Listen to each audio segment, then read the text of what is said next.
No mitä tehdään? En mä tiedä.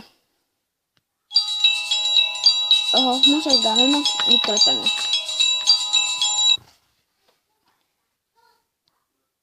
Moi. Ai äiti. En mä halua. No okei, mä tuun. Moikka. Mun pitää mennä kotiin. Kello on paljon. Kello on 11 illalla. Ouch. Okei, no moikka. Moikka. Harmi. Ensimmäinen piirrettä. Täynnä kakkoa, mitä onkaan.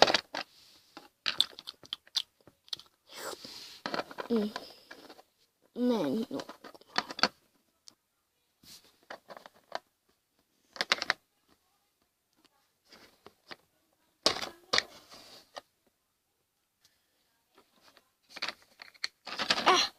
Onneksi hissi oli tarpeeksi ylhäällä, että pääsin hyppäämään, koska hissi ei meinannut tulla ylös.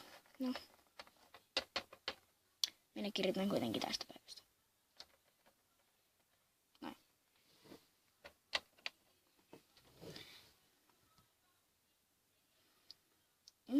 En mä pysty nukkumaan. Oho. Se soittaa mulle. Ai, isi. Au! Mä pystyn vastaamaan. Noin.